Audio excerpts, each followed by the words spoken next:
All right, in the interest of time, let's go ahead and get started. Hello, everyone. And again, thank you for joining us here in Zoom Room B for the Partnering with Faith Communities session. My name is Kristen Baltram, and I am the founder of Annie and Millie's Place here in Longmont, Colorado. And I'm also a volunteer with My Dog Is My Home. I will be the session's moderator, and I am pleased to help guide this conversation. As someone who has worked in a faith community for over 2 decades, I have witnessed and been part of networks of faith-based organizations seeking to do good in their communities. And I know what a valuable resource they can be for social service organizations serving individuals experiencing homelessness. So to give you some concrete examples of these partnerships, we have 4 amazing speakers with us from 3 organizations across our nation. I'm excited to bring to you Peter GUDAITIS, sorry if I butchered your last name, from New York Disaster Interfaith Services and its affiliate, the New York City Emergency Shelter Network. We also have Ed Travis from Mobile Loaves Fishes in Austin, Texas. And finally, we have Andy Schwartz and Kimberly Braun of Hope for Longmont here in my town, Longmont, Colorado. Thank you to all of you for being with us today and for sharing your story and expertise with us. Now, thankfully, the culture of homeless services is slowly shifting to accept people and animals together, but this is a recent shift. Up until now, most cities didn't have a single pet-friendly shelter, and many still don't. When municipal shelters can't or won't accept non-human members of the family, they are shining examples of houses of worship that step forward to fill that need. These 4 speakers and organizations will shed some light on how caring for our fellow humans and their animal companions can be approached as a direct ministry outreach, a cooperative effort between faith organizations, and as a secular organization in partnership with faith organizations and communities. They speak to 3 different angles, doing all the great work to care for others. First up, we have Peter GUDAITIS. Mr. GUDAITIS currently serves as the Executive Director and CEO of the New York Disaster Interfaith Services and its affiliate, the New York City Emergency Shelter Network. He is chair of New York VOAD, which is Voluntary Organizations Active in Disaster, and president of the National Disaster Interfaith Network.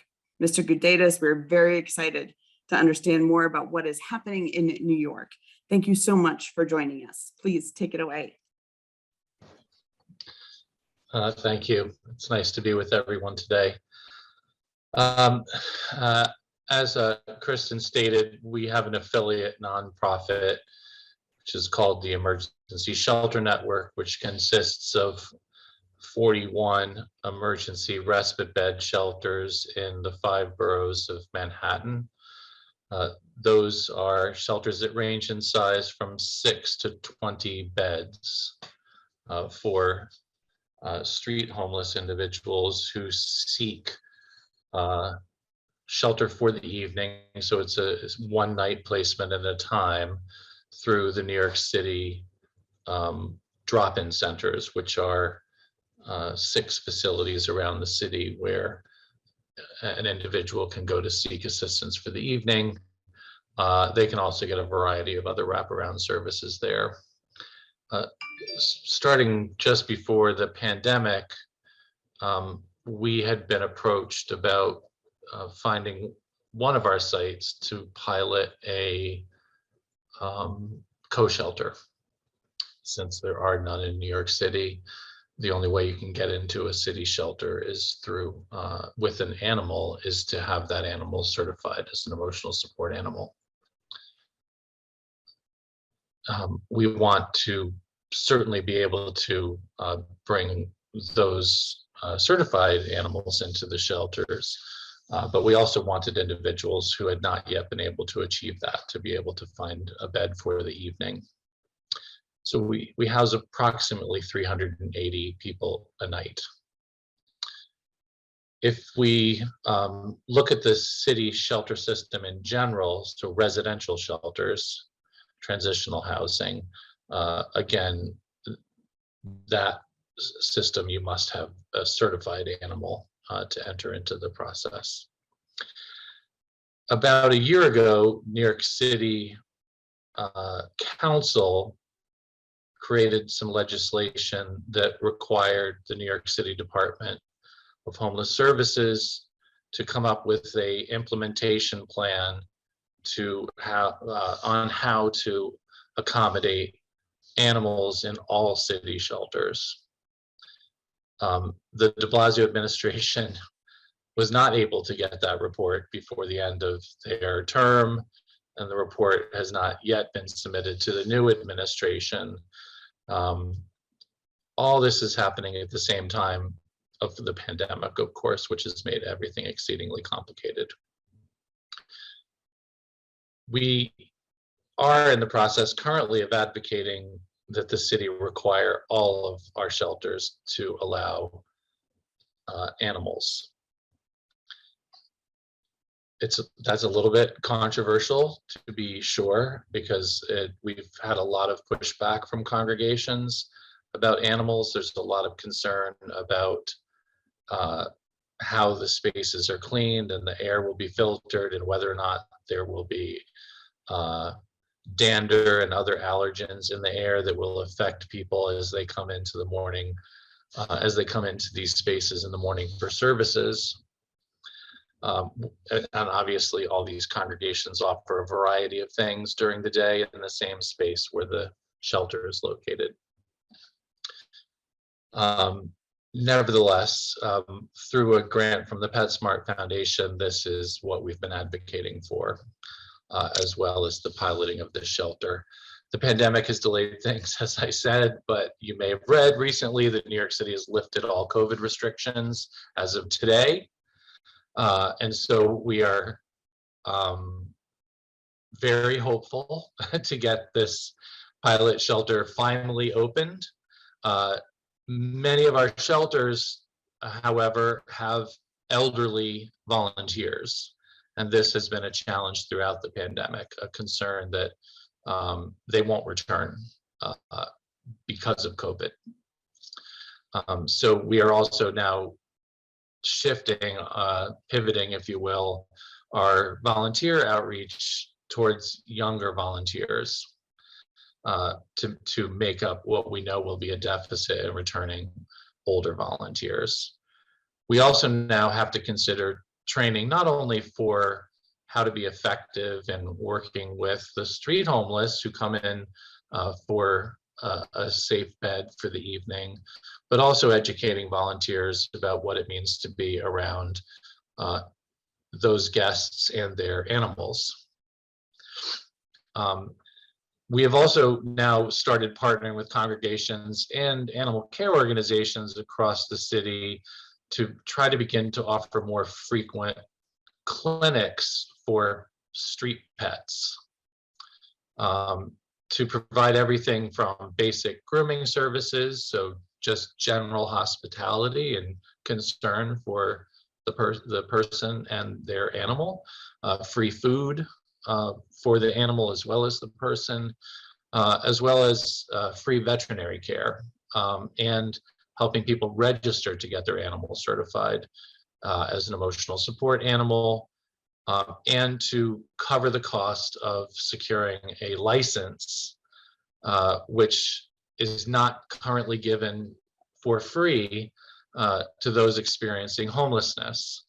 So they're not only not motivated to get a license, they often can't.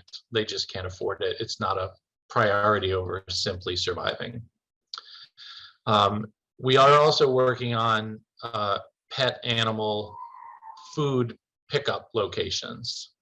So having at least one or two congregations that, even though they might currently not be willing to house pets with their overnight guests, it is a place that someone could knock on a door during shelter hours and pick up a bag of food for their animal. Now, we've been challenged on how complicated that's going to be because so far the most common asks are for dog food, cat food, and ferret food. I can't say as though I've seen a lot of street ferrets in the city, but apparently they're out there. I guess, something you can slip in the pockets of your sweatshirt for the evening, keep you warm. So we may have to limit what we can offer in the short term to pets, to dogs and cats, potentially some things like ferrets or birds as well. But we want our guests to have access to these resources because we want them to recognize that there are services that are trying to help them enter into a process where they can get off the street and find safe sanctuary, a safe place to live for themselves as well as their animals. We are going to try to have 3 this year, 1 in the spring, 1 in the summer, and 1 in the fall, to see how that goes in different locations. Our estimates of how many street homeless have companion animals is quite high, but that number of course includes those that are already in residential shelters, so they're not necessarily only on the street or on the street full time. We also recognize that there are populations within the street homeless in New York City that don't feel safe in all shelters. So in general, our shelters are all female or all male. We are working with 2 congregations that want to target in particular LGBT homeless individuals where they feel safe, and we also are trying to locate a congregation that will focus on trans individuals and their companion animals as well. So we do want to make sure there's still shelter beds available based on how our guests identify and not just the fact that they have an animal. This, as I mentioned, is challenging. There are a lot of perceptions around obstacles, more than there are perceptions around need, and let's worry about the obstacles as they come up. I'm not quite sure what that's about, but I feel like we should accept our guests as they are, and if that includes with an animal, then so be it. And then, if challenges come up, then let's address those challenges. But predicting monumental challenges as a reason to keep saying no is just not acceptable anymore, at least for us. So that is the direction that we're moving in. So out of these 41 facilities, most of them are either in Christian congregations or Jewish congregations. So that is another challenge for us. We need to diversify beyond those 2 faith traditions, simply because there are people who are experiencing homelessness that would be more comfortable in a facility of their own faith tradition. We don't allow proselytizing. Nevertheless, there are perceptions that if you go into a religious facility, that is going to happen, or maybe your lifestyle might be criticized, or your identity choices might be criticized. So those barriers exist, obviously, and they need to be addressed. So we're beginning to work as much as we can with our street outreach teams here in the city to try to educate those potential guests that are living on the street about what their options are, and offer specific assurances about the openness of the congregations that are offering respite beds for the evening. I don't know if you want to take questions now or you want to wait. Yeah, I'm asking folks if they have questions to throw them in the chat, and we'll get through all 3 of our presentations and then do sort of a group Q&A together. Or fine, I'll stop there then. Okay, awesome. Thank you so much. I have a whole list to myself of things. I appreciate what you have said so far. And you wear many hats in the largest city in our nation. So I just thank you for taking the time and expending the energy to problem solve this along the way. I love what you said, where just saying that it's a problem isn't a good reason to say no. Every problem is really just a solution on the other side. So let's work toward those solutions together. I wish your pilot program all of the success. So thank you so much for being with us. Thank you. You bet. Next, we have Ed Travis. Ed serves as the engagement steward at Mobile Loaves Fishes. He's been on staff since March of 2015, and Ed has held a variety of roles from Genesis Garden Assistance, which is the farm program, to the commissary assistant, which is the food truck ministry, to the community cinema director, running Mobile Loaves Fishes outdoor movie theater. So cool. Today, Ed still leads the cinema program and also heads up public tours of Community First Village, as well as fielding speaking engagement opportunities like today. Ed loves connecting with the wider community to the ongoing work of Mobile Loaves Fishes. Ed, we are so excited that you are here and to hear all that you have going on down there in Austin, Texas. Please take it away. Awesome. Thanks so much for having me. Hi, everybody from Austin. Good to be here. So I guess I'll tell you a little bit about Community First Village. I think most folks may not be aware of who we are and what we do, and it's a pretty unique thing that we're doing down here.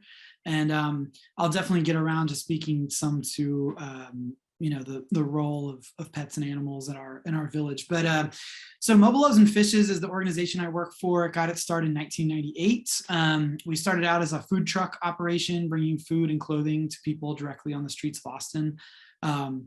By about 2005, we started housing people in RVs and trailers all around the city of Austin. And in about 2015, we acquired property and started Community First Village.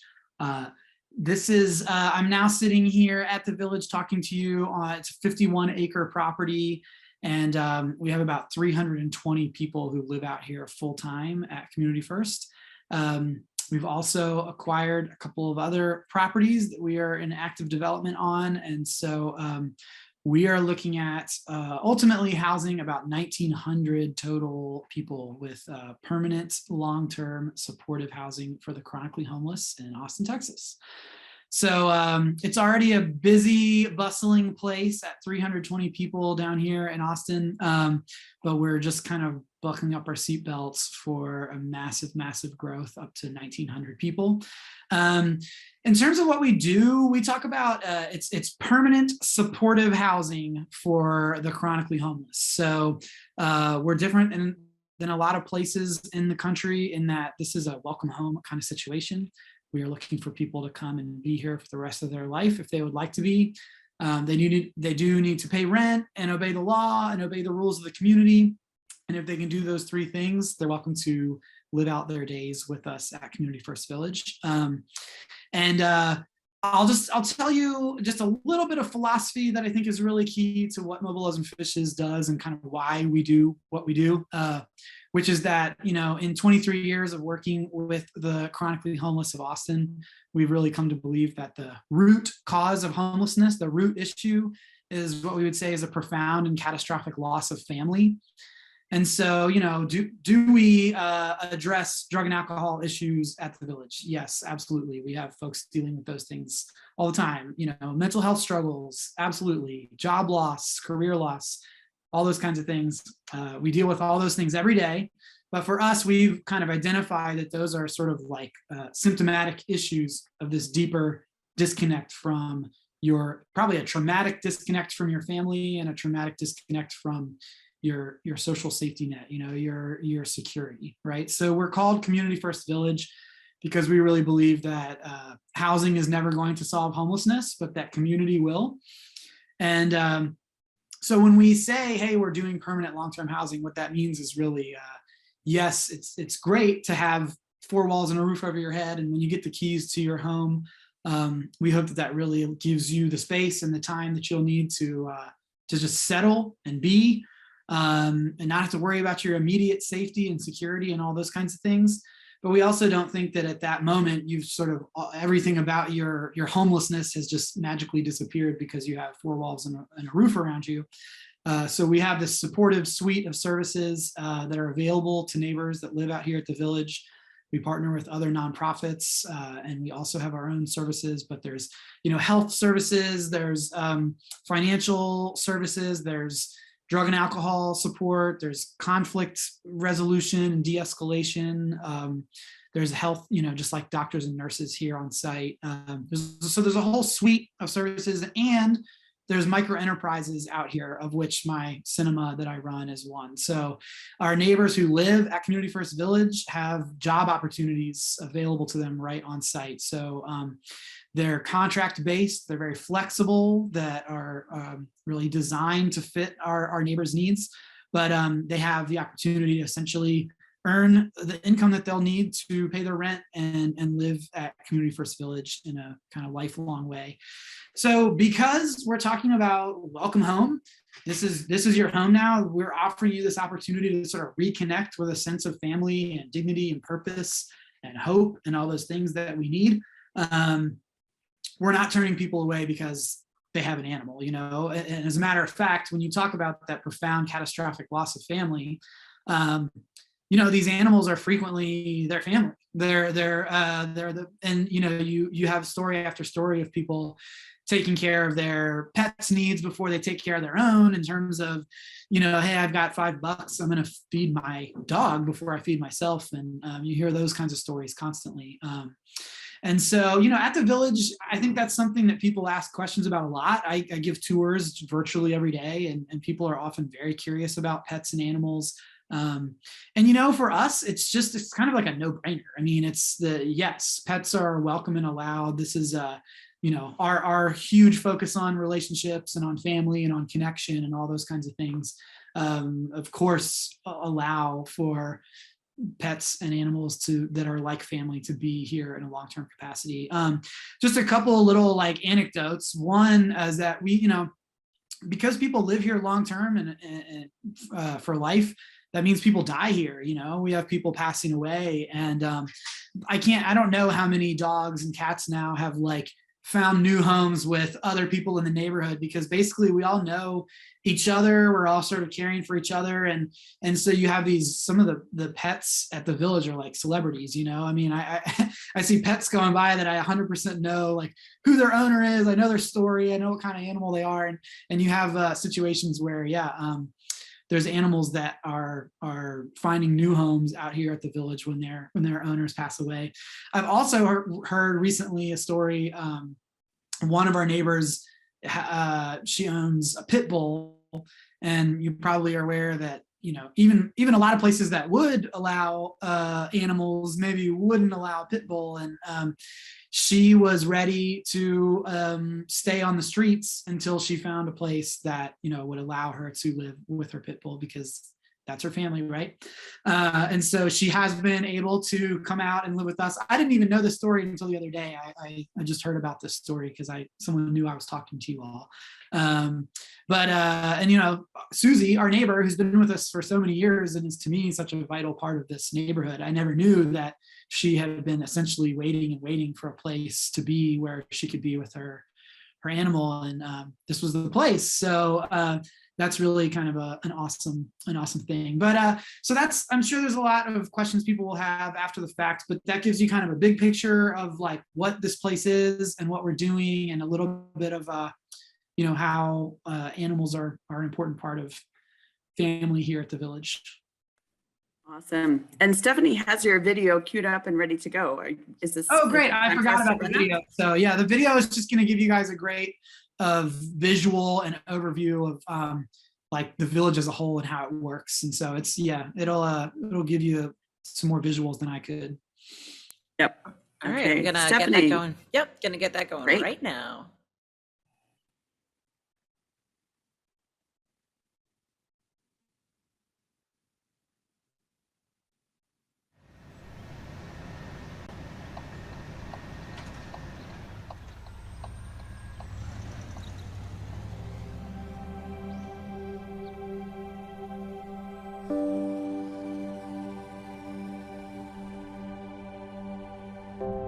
It was a simple idea that started an extraordinary movement.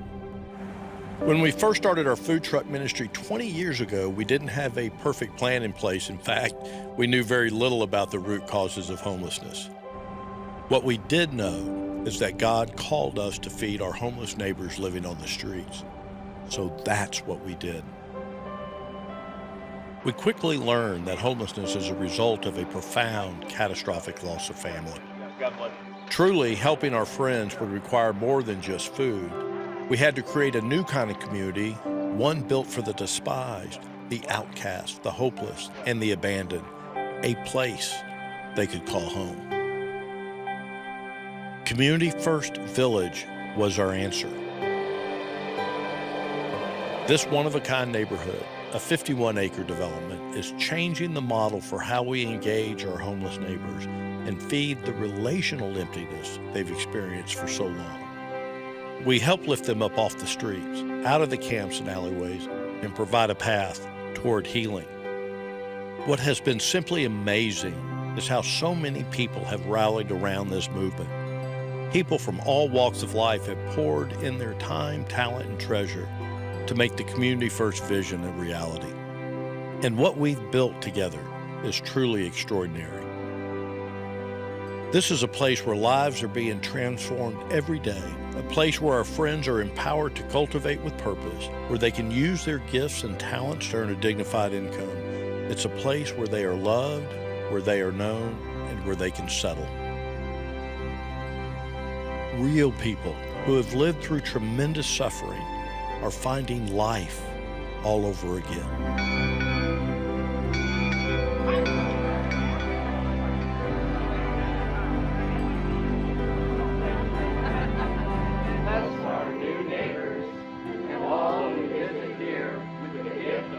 Just imagine the possibilities. Imagine coming from a life lived on the streets to a community where people recognize you as an individual of great value. No us and them, no hierarchies, just God's children making their way together. Neighbors and volunteers alike are beginning to understand what it really means to build community. Changing a culture takes time, but the culture is changing. Goodness is happening. Together, we are building hope.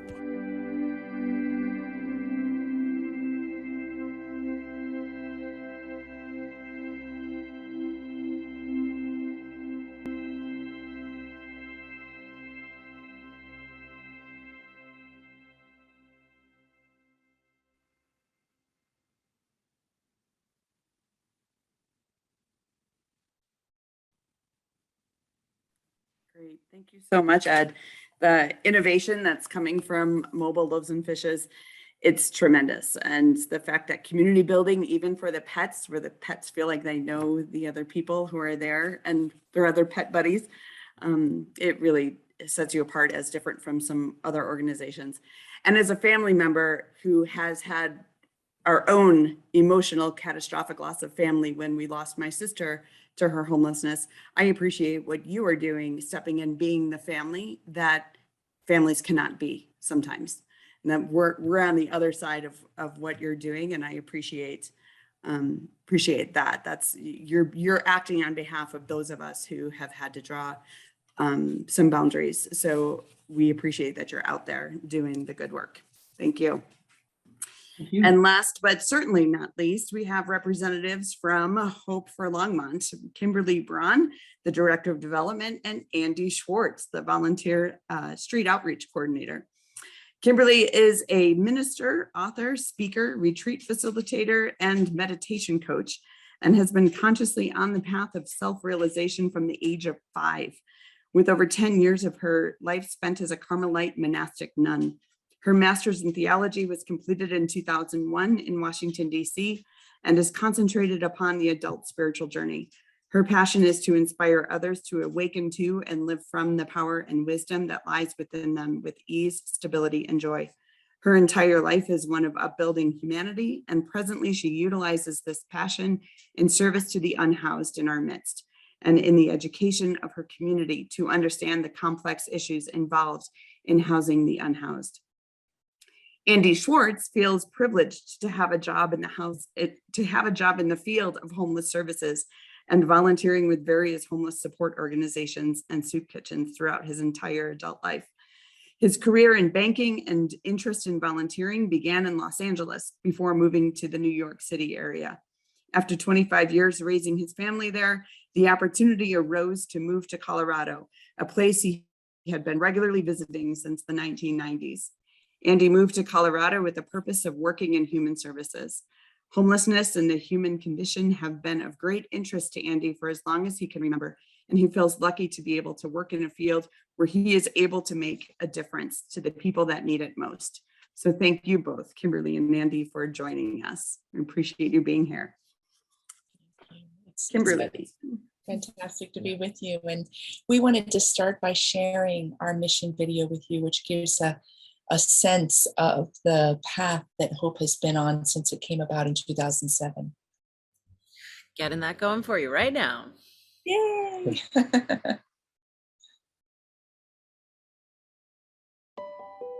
There's been a lot of hardship in my life.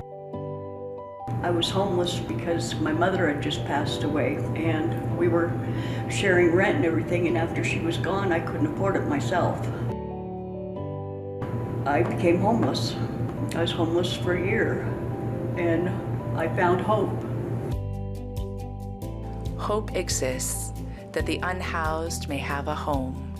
We hold a noble vision that every person in our community is valued and lives with dignity and freedom. Hope stands as one solution to the long-time problem of housing inequality for all. Our very programming makes a statement about the complex issue in our midst. Our Hope staff are mediators, oftentimes being the advocate and the voice of the unhoused. They helped me so much when I was homeless. I mean, anything I needed, they were there for me. When someone turns to us in need and joins one of our programs, they have a personal client advocate. This Hope staff helps them identify their needs and define their goals. We walk with them every step of the way. No need is too big or too small for Hope. Our staff and volunteers rise to meet the need for our communities. Our skilled and compassionate staff connect participants with resources they would otherwise not receive or have difficulty accessing. We change the inequalities that result from systems by becoming the bridge facilitating equality for the marginalized. Hope Street Outreach Program still thrives, taking resources to the individuals right where they are. Our staff and volunteers meet people, building trust and friendship out on the streets. Hope's entire mission is one of service. It is one where we passionately seek to serve the concerns and needs of those who are vulnerable and unhoused. Hope has also made me realize how strong I am inside. And Hope has helped me so much with all of that.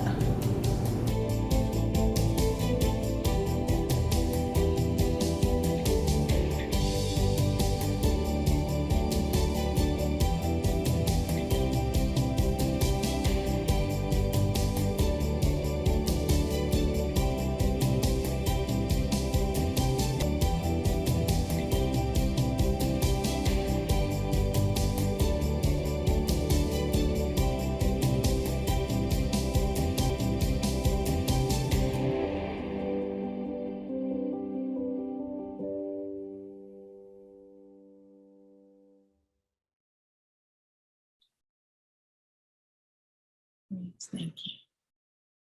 Want us to jump in? Go for it. Kimberly, you're going to speak to us first. Yeah. I am. So when I was reflecting on this topic of the imperative of these win-win relationships, it was really easy to identify three major reasons that they happen. The first being service, the second being space, and the third being social mission. Hope doesn't own its own building, and you saw some snapshots in our mission video there. That's a very small space that we work out of.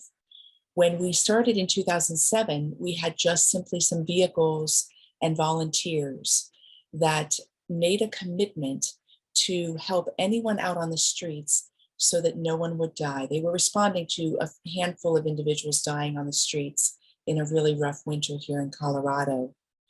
And as that program grew, we had need for a space. Where did that space come from? It came from St. John's Food Bank. They gave us a portion of their own facility that they weren't using.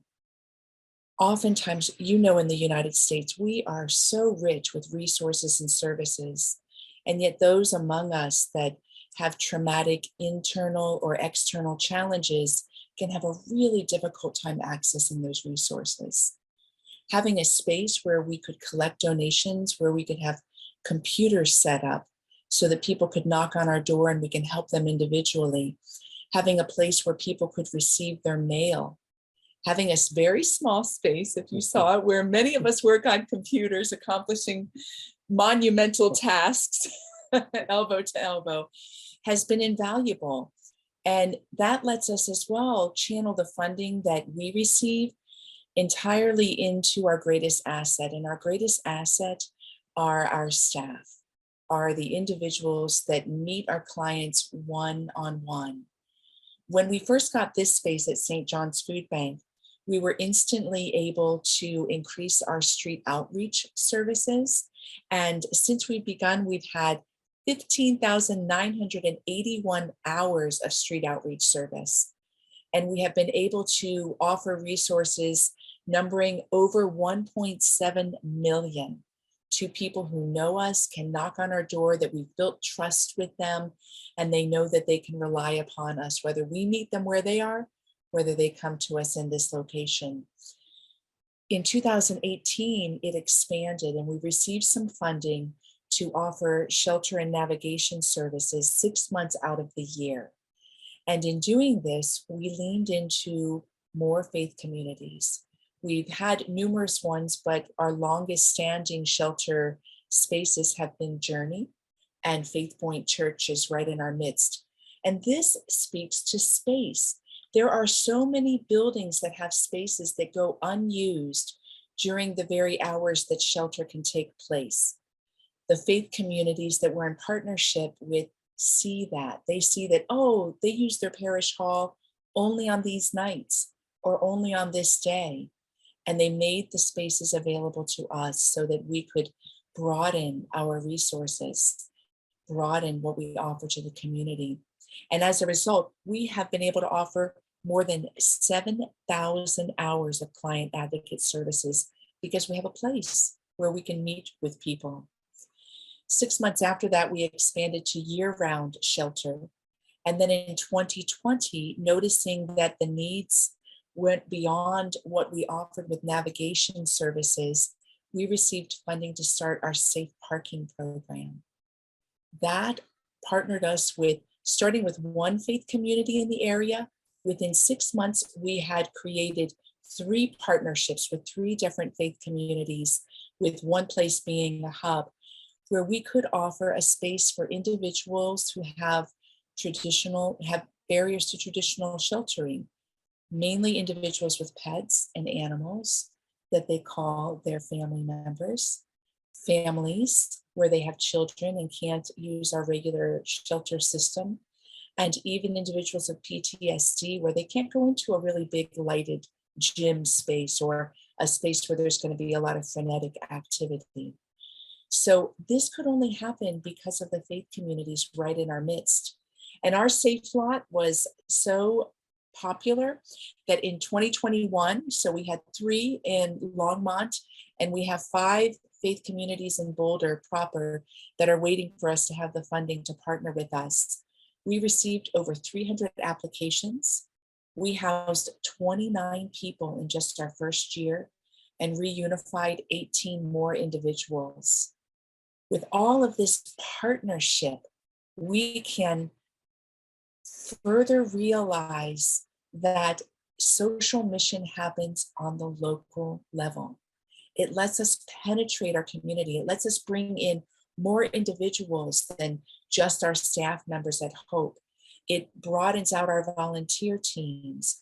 It lets us spread the message more deeply about how complex the issues are that we're dealing with on so many levels when we talk of homelessness, when we talk about the fragmentation that exists on the socioeconomic levels in the United States. And it's not just in Colorado, even though cost of living here is super high. We have helped 170 people move into housing and stabilize. And we have given out more than 312,000 meals to people. All of this and so much more happens because we partner with the faith communities. And the staff that we do hire are staff like Andy and so many that I get to work with. So I'm the spokesperson externally, and I get people excited to be a part of the difference we can make. But I work with an unbelievable team of individuals. And that's where we put our money, because they can bring together all the resources and services that are there for the people that we serve. So now I want to hand it over to Andy. I'm going to just tilt this a little bit. Yep. I kept him in the screen, but now I want to put him full screen. So, good morning, everybody. So thank you, Kimberly. We really, I'm honored to work with all the people I work with. We really have an amazing group here. And I wish I could really had more time to go into our community partnerships, because our community partnerships here in Longmont are tremendous. I'm going to give a little plug, including to what we do with Kristen here. But we're going to talk about our faith partner communities. And as I was preparing to do this, I just ran a short list of all of the churches that we work with. And within like 3 minutes, I wrote down 13 churches that we work closely with to meet all of our goals, especially in our volunteer sense. There are other churches we shelter with and do Safe Lot with, which are invaluable. But some of the other areas that we seek support are our meal program, our churches, the parishioners at the churches. You know, we served last year over 20,000 meals across the board, across all of our programs here at the warehouse, out on the streets, and at our shelters where we have a dinner and breakfast program. And our meals come from individuals. We have individuals prepare meal sacks for people that we can give out every night. We are right now, between all of our programs, preparing between 70 and 95 meals a day. And these are all coming out of individuals' kitchens. And most of these individuals come to us through our community, our faith partners in the community. A lot of times when I need volunteers, I start with asking our faith partners to send out bulletins into their newsletters, and we get a response there. And that's how we bring in new volunteers to support our growing programs. One of the things that happened along with Safe Lot, but at the start of COVID, while everything was shutting down, we tripled our services and opened up our doors to be a 24-hour center for the first time. That was short-lived, but required an awful lot of volunteer and food help, which we got a lot of that from our community faith partners. Some of the ways they help beyond just food, they help us with clothing drives and coat drives throughout the year. I can't count the number of drives that we take in. And thankfully, they also help us sort through all those donations so we can keep our warehouse organized. And then they help us redistribute that out to other organizations when we have items we can't use, or maybe have a surplus of those items.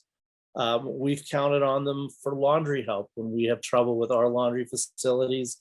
We're able to make a call out to a few churches, and they get teams of people together to come in and take 35 bags of laundry. They bring it to their home or to the laundromat and get that done. We've had a few instances at Safe Lot where somebody was able to get a new job or had job interviews, and they weren't sure what they were going to do with their pets that day. So we've made call out for volunteers.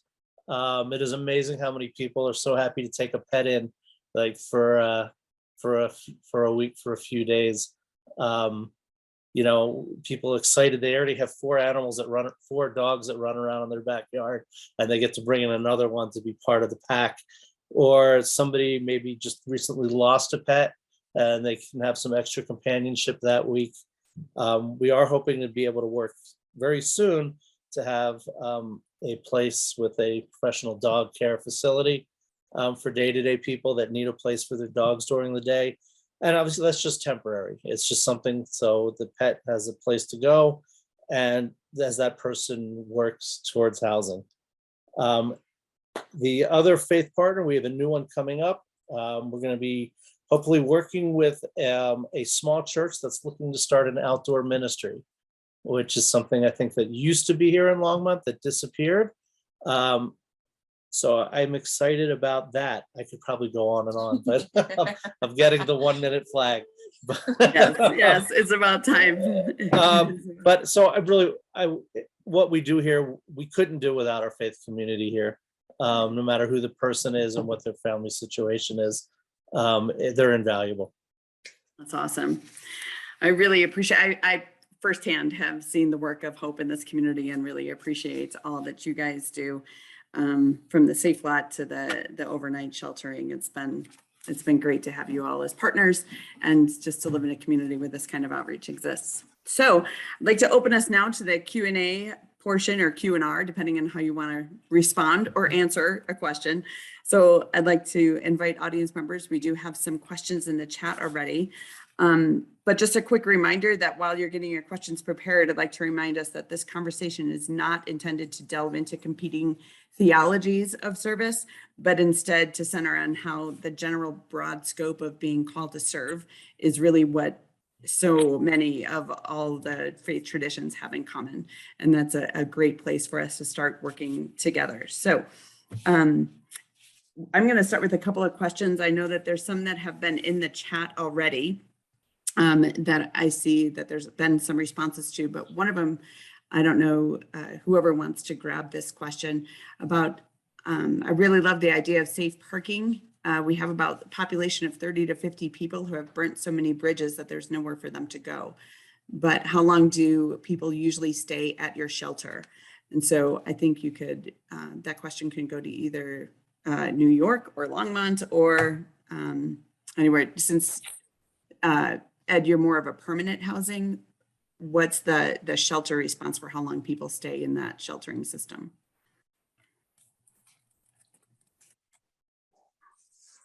You're inviting either of us to go for it? Yeah, either you or Peter, whoever wants to safe jump in. Parking as well? Sure, yeah. How long would people stay in the safe parking program?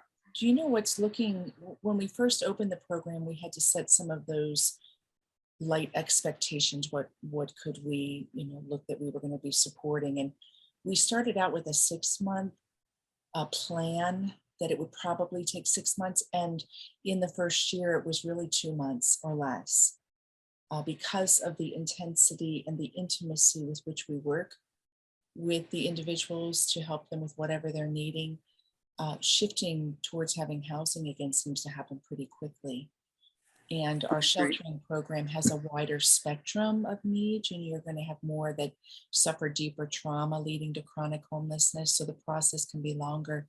We just housed somebody, how many years was it, Tiny, that we had been helping 8 years.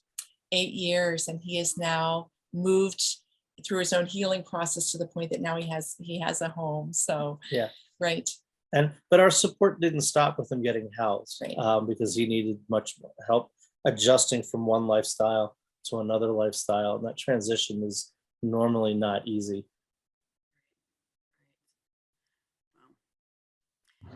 Our guests just stay one night at a time. So, and that's really not within our control. So all of our guests come from the New York City drop-in centers every evening. So a van from each drop-in center delivers the guests for the evening. And when it comes to the animals, it's the street outreach teams that transport one guest at a time with their animal. That's cool. That's cool. Very cool. Ed, I did have a question for you. When you talked about the people living at the community first village, that they agreed to live by the rules and all the things, do you have them sign some sort of covenant, or how do you hold them accountable to that? Yeah, honestly, it's more like a lease. I mean, because they do pay rent to live with us. So there's a kind of a lease process that they go through, and they're really clear. It's been a while, but I read the lease once, and they did a great job of avoiding sort of like legalese and really just sort of laying it out like anyone that reads the dang lease can understand what it says. And so that's sort of some of that. A lot of like enforcement at Community First Village is really just like very, very relational.